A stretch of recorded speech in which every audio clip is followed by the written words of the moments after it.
समारोह में पधारे थे। उस समारोह में कोटा के टूरिज्म को बढ़ाने के लिए प्रयास करने के उद्देश्य से आयोजकों का मत था कि वो ऐसा करके पर्यटकों को बढ़ावा देना चाहते हैं और कोटा में पर्यटकों की संख्या बढ़ाना चाहते हैं। लेकिन आयोजकों ने जिन लोगों को उसमें शामिल किया, जिन लोगों को बाहर से आमंत्रित किया, उनमें से 90% जो संख्या थी वो केवल टूर ऑपरेटर्स की थी। साथ ही साथ टूर ऑपरेटर्स के भरोसे हम पर्यटकों को कितना बढ़ा सकते हैं और क्या केवल टूर ऑपरेटर्स के भरोसे ही टूरिज्म को बढ़ावा दिया जा सकता है। दूसरी बात कि कोटा में जो चीजें, बात तो हाड़ौती की जा रही है, लेकिन खास करके कोटा के दो स्थान ज्यादातर फोकस किए गए, चंबल रिवर फ्रंट और ऑक्सीजन जोन। तो हमारे यहाँ जो हाड़ौती हमारी धरोहर और विरासत के माध्यम से जितनी विख्यात है और जो एक संपन्न विरासत और धरोहर हमारे क्षेत्र में है, उनके बारे में आयोजकों का कोई खास रुझान पूरे कार्यक्रम में नजर नहीं आया। जबकि हमारे यहाँ जो मथुराधीश जी का मंदिर है वो आध्यात्मिक दृष्टि से इतना ज्यादा प्रतिष्ठित मंदिर है कि उसके श्रद्धालु लाखों की संख्या में है, जो पूरे देश में है। हमारे यहाँ केशवराय पाटन का जो मंदिर है वो श्रद्धावानों का आस्था का एक बड़ा केंद्र है। जो झालावाड़ जिले में खानपुर के पास जो जैन मंदिर है वो लाखों लाखों आस्थाओं के भक्तों का और विश्वासों का एक पुनीत केंद्र है। लेकिन उन सब का जिक्र बहुत कम या केवल नाम मात्र के लिए ही आयोजकों के माध्यम से हुआ। तो मेरा ये आपसे विनम्र आग्रह है कि आपका इस मामले में क्या अभिमत है कि क्या टूरिज्म का प्रचार ये किस तरह से करना चाहते हैं और क्या इससे संभव है। देखिए, आयोजकों ने जो कार्यक्रम किया, ये जिस संस्था जो काम करती आ रही है उनका जो एक पर्यटन की दृष्टि से जो एक एसोसिएशन बना हुआ है और वो मोस्टली उसमें होटेलियर्स हैं जी वो एक पक्ष ये भी है जी और पक्ष भी हों, इससे कोई दो मत नहीं है, किसी तरह का होना भी चाहिए। संभवतः मेरे ख्याल है कि जो आयोजक थे वो होटल्स बिजनेस से भी जुड़े हुए थे और होटल से विभिन्न प्रकार और जगह जहाँ भी राज्य भर के जो लोग थे उनका भी संदर्भ रहता है और बाहर वालों को भी रहता है कि आदमी आता है तो पहले कहाँ ठहरेगा, कैसे ठहरेगा, उतनी सुविधा कितनी उपलब्ध है यहाँ पर। उस दृष्टि से संभवतः उन लोगों ने इस आयोजन को किया होगा। परंतु आपने देखा होगा कि जब मुझे कुछ बोलने के लिए कहा गया था तो मैंने इतिहास की बात कही, मैंने महापुरुषों की बात कही, मैं राजस्थान के बारे में जब हम बात करते हैं तो निश्चित रूप से यहाँ का जो गौरवशाली इतिहास रहा है वह एक इसको महत्वपूर्ण बिंदु है। यहाँ दिखाने के नाते प्रकृति को दिखाते हैं, इसको कोई इनकार नहीं कर सकते। प्राकृतिक झीलें हैं, नदियां हैं, उनके जो भी डेस्टिनेशन है, परंतु हमारा अपना अध्यात्म है, हमारे अपने मंदिर हैं, हमारी यहाँ के प्राकृतिक दृष्टि से जो प्राचीन बनावट है उनको भी हम दिखाते हैं, हमेशा करते रहे हैं। जैसे मान लीजिए कल विषय आया तो मैंने इस विषय को रखा भी कि भाई जो कुल मिला के अगर मान लीजिए राजस्थान सरकार इस पे विचार कर रही है श्री कृष्ण गमन पथ को लेकर के, मथुरा से लेकर के और उज्जैन जो गए अपने अध्ययन करने के लिए, तो राजस्थान का बड़ा हिस्सा उसमें आता है जो संभावित मार्ग है। एग्जैक्टली तो उस मार्ग के बारे में कोई रिकॉर्ड नहीं मिलता कि वो कौन से रास्ते गए, परंतु जिस कालखंड में गए उस कालखंड में यदि हम जाते हैं तो आप निश्चित रूप से मानिए कि अगर हम मथुरा से प्रारंभ होते राजस्थान की सीमा में आते हैं तो भरतपुर में आने पर हमको बिहारी जी का मंदिर एक भगवान कृष्ण का बहुत प्रतिष्ठित स्थान है। हाँ जी। सेवर में भगवान कृष्ण का बड़ा उसमें से मंदिर है। हम आते हैं तो झील के बाड़े में उसी प्रकार का आस्था का केंद्र मिलता है। फिर आकर के बीच के अंदर आकर बयाना आते हैं तो भगवान कृष्ण से लेकर उनके पुत्र को लेकर के तो उस स्थान का बड़ा उल्लेख है और महत्व है, उसमें से आते हैं। आगे आते हैं तो हम केमरी में जगन्नाथ भगवान का मंदिर है, बड़ा प्रसिद्ध भी है, बड़ी आस्था का केंद्र भी है। तो उसको भी उसके साथ कनेक्ट कैसे किया जाए। फिर केला देवी आ गए। हम खुद भी, मैं आपसे कह रहा हूँ कि अध्ययन करते करते भी ये पता चला कि केला देवी तो उनकी बहन थी। और जो उनका, और उसके अंदर स्कंद पुराण में इसका उल्लेख मिलता है, जी। तो वह भी एक प्रमुख केंद्र मिलता है। तो निश्चित रूप से भगवान कृष्ण जब इस रास्ते गए होंगे तो ये माना जाता है कि एक प्रमुख स्थान रहा होगा। जी। फिर आकर के हम लोग आकर केशवराय पाटन आते हैं तो वहाँ का जो जग प्रसिद्ध वहाँ का मंदिर आस्था का केंद्र है, वह भी एक स्थान है प्रमुख रूप से। फिर मेरा ये कहना है कि जो आसपास में जो शैल चित्र मिले हैं आजकल गुफाओं में, उनमें से भी कुछ जो चित्रांकन मिलता है, वह भी आने वाले श्रद्धालु भक्त को एक कालखंड में ले जाता है। उसको भी दर्शन किए जा सकते हैं। और कोटा में आकर मधुरेश्वरी का मंदिर तो है ही, बड़ा प्रसिद्ध है। और फिर उसके बाद आकर के हम झालावाड़ के जो द्वारकाधीश का मंदिर है, और फिर अगर उज्जैन की तरफ जाते हैं तो निश्चित रूप से भागा नदी के आसपास में अगर मध्य प्रदेश से कोई आस्था वाले केंद्र अगर इस ओर प्रस्थान करेंगे तो निश्चित रूप से उनका उस स्वागत स्थान के ऊपर जो हम प्रारंभ होता है राजस्थान, जहाँ हमारा झालावाड़ जिले के अंदर, और भागा नदी के उस पार एक स्थान बनाया जाना चाहिए इस सबके एक इतिहास को वर्णन करते समय। और निश्चित रूप से मैं ऐसा मान करके चलता हूँ कि फिर उसमें जहाँ जहाँ हम धर्माचार्यों से, प्रमुख पीठों से जुड़े हुए जो लोग हैं, इतिहास से जुड़े हुए जो लोग हैं, उनसे भी मार्गदर्शन प्राप्त करने का हमारा प्रयास होगा। माननीय मुख्यमंत्री जी और मध्य प्रदेश के मुख्यमंत्री जी दोनों का, माननीय भजन लाल जी और यादव जी जी, हाँ। दोनों जी। के बीच में आपस में बातचीत हुई है। उसके बाद मैं भी मध्य प्रदेश की एक बैठक में वहाँ के मुख्यमंत्री जी ने बुलाए थे, इसी विषय को लेकर के हम लोग गए। उसके बाद अध्ययन किया। हम अनेक, आप आश्चर्य करेंगे कि इस कृष्ण गमन पथ को लेकर के विश्वविद्यालय के कुलपति से लेकर, संस्कृत विश्वविद्यालय से लेकर के जो प्रोफेसर हैं, इतिहास के ज्ञाता हैं, धर्माचार्य हैं, ये जो धर्म पीठों से जुड़े हुए लोग बाकी हैं, उनसे भी हमने निवेदन किया था कि इस पे आप हमारा मार्गदर्शन करें।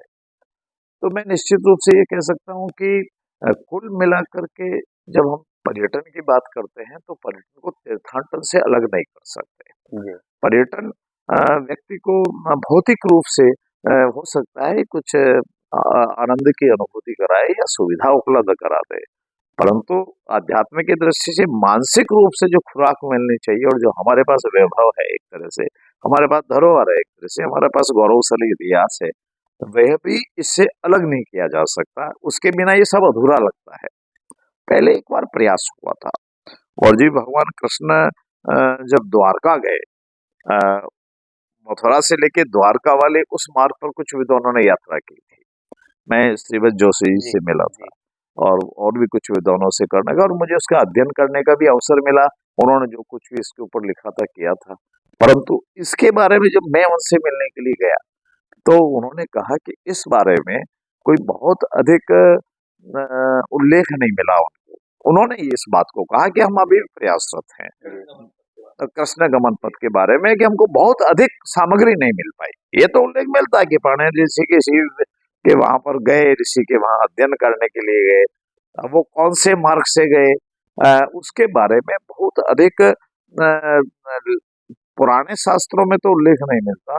परंतु भगवान कृष्ण के जो आस्था केंद्र विकसित हुए इस पूरे मार्ग के ऊपर, जी। और तो वो एक तरह से यूं कहना चाहिए कि एक आस्था, श्रद्धा, और उसके कुछ न कुछ उसके लिए मिलता है कि जैसे हम अगर बयाना में जाते हैं तो भगवान कृष्ण से जुड़े हुए प्रसंग मिलते हैं वहां पर।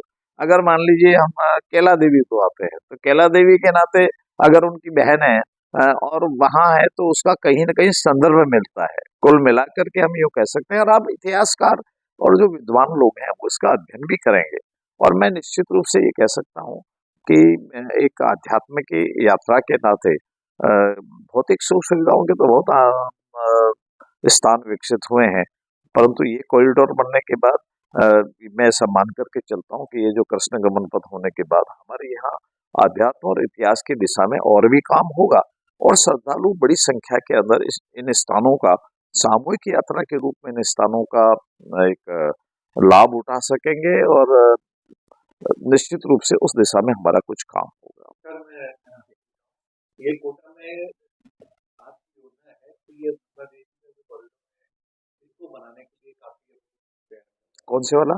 मध्य प्रदेश कॉरिडोर जी बनाने जी जो उज्जैन का कॉरिडोर उसी तरह से जी जी जी तो लेकिन है ना उसमें जितने भी मायने हैं के चाहे चाहे अपने विधायक हैं, उन्होंने इसका सारा दौरा कर लिया, लेकिन जो ममता दीदी के प्रबंधन है उनके उसको देखते हैं मिलन वालों में, उनसे तो इस बारे में कभी चर्चा ही नहीं कर लेंगे, करेंगे, उनके बिना काम क्या करेंगे। निश्चित रूप से तैयारी करने के नाते भौतिक तैयारियां क्या होंगी, आर्थिक संसाधन कितने होंगे, क्या कितना करना होगा, उस दृष्टि से हो सकता है, तकनीकी दृष्टि से बात करनी होती है। परंतु जैसे मैं भी यहाँ आया तो मैं मथुराधीश मंदिर गया, वहां जो मैन जी के प्रतिनिधि थे उनसे बातचीत की, संवाद किया, घंटा 2 घंटा ठहरने का अवसर मिला, बाद में उन्होंने हमको सामग्री भी भिजवाई। अब ये एक प्रक्रिया में होंगे, पर आप मान के चले कोई मथुराधीश जी के मंदिर को माइनस करके ये सब कल्पना नहीं की जा सकती। इसलिए निश्चित रूप से वो जैसा मार्गदर्शन करेंगे, और उनके यहाँ जितनी भी सामग्री उपलब्ध है या उस दिशा में क्या किया जा सकता है, वो जो भी प्लान कर रहे हैं, आप निश्चिंत रहिए। इस दृष्टि से ऐसा नहीं हो सकता कि अगर मथुराधीश जी के मंदिर पे कुछ काम हो रहा होगा तो वहाँ के पुजारी जी, वहाँ के महंत या वहाँ के धर्माचार्य हैं उनको कोई माइनस करेंगे, वो तो हमारा आधार है। मैं आज आपसे निवेदन करना चाहता हूँ कि हिंदुस्तान को यदि जीना है और हिंदुस्तान को यदि यशस्वी तरीके से अगर हमारे देश को आगे बढ़ाने का काम करना होगा, तो ये जितनी हमारी धार्मिक पीठें हैं, हमारे जितने इतिहास से जुड़े हुए लोग हैं, हमारे विश्वविद्यालय है, हमारे प्राचीन ग्रंथालय है, इनको माइनस नहीं कर सकते। वो तो हमारी सीख है, हमें सिखाते हैं, हमें ज्ञान उससे ही मिलता है, और उसका अध्ययन के बिना नहीं कर सकते। मैं राज्य में पिछले 3 सरकारों से मैं धरोहर की दृष्टि से काम करने का मुझे सौभाग्य मिल रहा है, पर मैं आपको ईमानदारी की बात बताता हूँ, मैं कॉलेज में उतना नहीं पढ़ा हूँगा। मैंने मेरी शिक्षा का जो मेरा कालखंड रहा उसमें उतना अध्ययन नहीं किया होगा, उससे कई गुना अभी मुझे ये सब कुछ पढ़ने के लिए अवसर मिल रहा है। मैं चारण साहित्य शोध संस्थान के नाते देश भर में घूमा, मैं साहित्य भी एकत्र किया, बड़ा संस्थान भी खड़ा किया, उसके निरंतर उसमें काम किया अनेक वर्षों तक। पर अभी जो विभिन्न महापुरुषों के बारे में जानकारी मिल रही है, उनका इतिहास जितना मिल रहा है, बेजोड़ है, मैं आपसे कह रहा हूँ, और एक पूरा विभाग इस पे काम कर रहा है। मतलब हमारा तो काम ही यही है कि महापुरुष का इतिहास। अब आप अंदाज देखिएगा कि हम जब काम कर रहे हैं तो सब जगह से मांग भी आने लगी। मैं अगर 1857 पे अगर काम कर रहा हूँ, अहुआ के अंदर हम लोग काम करते हैं, तो मैं आपसे कह सकता हूँ कि हिंदुस्तान में 1857 में जो स्वतंत्र आंदोलन था, अहुआ जैसा योगदान स्वर्णिम इतिहास में लिखे जाने जैसा था, जिसने अंग्रेजों का मुकाबला तो किया, जिन्होंने तत्कालीन सत्ता में जो रियासतें होती थी उनका भी मुकाबला उनको करना पड़ा, पर देश की आजादी के लिए जितना सामूहिक रूप से त्याग और बलिदान हुआ, अब कल्पना नहीं कर सकते। मैं आपसे बताता हूँ, सशस्त्र युद्ध हुआ केवल अंग्रेजों ने। उसके बाद जब मैक मैसन का सिर काट दिया गया और वो जब क्रांतिकारियों की तरफ बढ़ा था लेकर के उसमें से, और उसके बाद जब अंग्रेज सेना ने, एक भी भारतीय उसमें नहीं था, 1900 लोग थे, वो तोपें उनके पास थी, बंदूकें थी उनके पास, गोला बारूद उनके पास में था, अहुआ के किले को ध्वस्त करने की बात की। 5 दिन सशस्त्र युद्ध हुआ, और वो खुद लिखते हैं कि अहुआ की जो गलियां हैं वो लाशों से अटी पटी है। अब कल्पना कर सकते हैं कितने लोगों को उन्होंने शहीद किया होगा। और उसके बाद उन्होंने जिन 24 लोगों को पकड़ा, उनमें से 124 के आसपास 25 लोगों को पकड़ा, उनमें से 100 के आसपास तो जोधपुर लेजन के थे, उनको तो उन्होंने जोधपुर के सुपुर्द कर दिया। तो 24 लोगों पे सिंगल डे में कोर्ट मार्शल किया और उनको शॉट डेड किया। ये उनका रिकॉर्ड क्या था, अंग्रेजों का रिकॉर्ड क्या था, पर आज तक हमको उनके नाम नहीं मिले। मतलब आप मुझे बताइए कि आज वो अनाम है जी हम इतना वर्ष हमको देश को आजाद हुए भी हो गए, इतने हमारे ज्ञानी हैं, विद्वान हैं, इतिहासकार है, सब लोग हैं, हमने भी बहुत सारा ढूंढने के प्रयास भी किया, पर अभी तक ये घटना तो वो खुद लिखते हैं, अंग्रेजों का खुद का रिकॉर्ड कहता है कि हाँ हमने किया, और उसमें लाशें हटी पड़ी थी, उन्होंने हम 24 लोगों का कोर्ट मार्शल किया, शॉट डेड किया, वो खुद अपना रिकॉर्ड में लिखते हैं, पर उन 24 लोगों के नाम हम नहीं ढूंढ पाए आज तक। तो मेरा ये कहना है कि ये सतत प्रक्रिया है, चाहे हमारे आस्था के केंद्र हो, चाहे हमारा इतिहास है, इसमें विद्वानों का काम है, वो भी उसमें से करें, और सरकार का दायित्व तो बनता ही है कि वो अपने यहाँ के गौरव को, जिससे कि यहाँ के लोग एक गौरव की अनुभूति कर सके, राष्ट्रीयता की अनुभूति कर सके, प्रेरणा ले सके, ताकि हम इस देखिए राष्ट्रीयता एक ऐसा विषय है जो किसी महाविद्यालय में नहीं पढ़ाया जा सकता, केवल किसी स्कूल में नहीं पढ़ाया जा सकता, ये हमारा संस्कार, सतत संस्कार है जो हमको सीखना होता है, और सिखाने वाले लोग भी चाहिए कि हमारा देश क्या है। तो आप शिक्षा देते समय रोजगार के लिए तो शिक्षा देते हैं, तो देश के बारे में क्या करते हैं, वो संस्कार कौन देगा, वो हमारी ये स्तंभ देते हैं, हमारा महापुरुष है, हमारे भगवान के स्वरूप में जो भगवान कृष्ण है, राम है, बाकी और जितने भी हमारे आध्यात्मिक की दृष्टि से जिनको हम मानते हैं कि हमारे अवतार हैं, उन अवतारों के अंदर उनके बारे में पढ़ाने का क्या काम होगा, उनके बारे में देने का काम क्या करेगा। समाज की भी अपनी भूमिका है, समाज इससे अलग नहीं हो सकता, समाज ये नहीं कह सकता है कि केवल सरकारी स्कूल का काम है। तो मेरा एक निवेदन करना ये है कि भारत को भारत बनाने के लिए और हिंदुस्तान को हिंदुस्तान की अस्मिता से युक्त यहाँ के नागरिकों को बनाने के लिए आवश्यक है कि हमारा जो भूतकाल है, हमारा जो इतिहास है, समृद्ध इतिहास है, गौरवशाली इतिहास है, तो वो हम पढ़ाने का काम करें, उनको समझाने का काम करें, उसको बारे में साहित्य इतिहास छापने का काम करें, घर घर तक पहुंचाने का काम करें। मैं निश्चित रूप से ये काम हो भी रहा है, पर इसमें और त्वरित गति से सबका प्रयास हो, पर इसमें समाज की भूमिका सबसे ज्यादा आवश्यक है। मैं 1857 के बारे में काम कर रहा हूँ। सरकार ने तय किया कि 1857 में जिन्होंने स्वतंत्र आंदोलन में भाग लिया, वहां हम प्रत्येक जगह एक स्मारक बनाएंगे और 1 करोड़ रुपए का उन महापुरुषों पे स्मारक बनाएंगे। मैं कोटा भी आया, बहुत बड़ा 1857 में, और उसमें कोटा का भी योगदान इसमें है, और जगह भी मैं गया। होता क्या है कि इस सब के बारे में जब मैं बात करता हूँ, तो अंग्रेजों के रिकॉर्ड के अलावा हमारा रिकॉर्ड कौन मिलता है? उन्होंने तो अपने डेली डायरी लिख दी है, उन्होंने उसके बाद में लेटर ऑन उनके कुछ पब्लिकेशन भी हुए ब्रिटिशर्स के, वो तो मिलता है।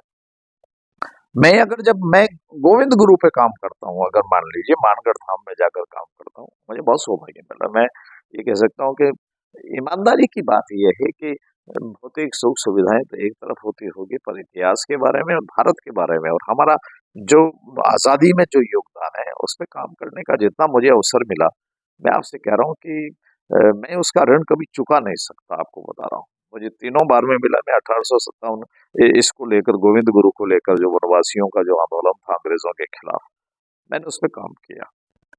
मैंने जाकर के नेशनल आर्काइव में सारा रिकॉर्ड देखा, इनकी फाइलें देखी, इनकी ट्रायल को देखा, और उसके बाद मैंने उस पर लिखा भी, मैं उस पर काम भी किया। और अब भारत के राष्ट्रपति भी आते हैं, प्रधानमंत्री भी आते हैं, और भी मुखिया लोग आते हैं, आम नागरिक भी जाता है, इतिहास के लोग भी वहां पर जाते हैं। तो अभी इस बार और सरकार ने अभी हमको ये कहा है कि आ जाएगा। हाँ। तो स्थिति आ गई। अब जब सरकार ने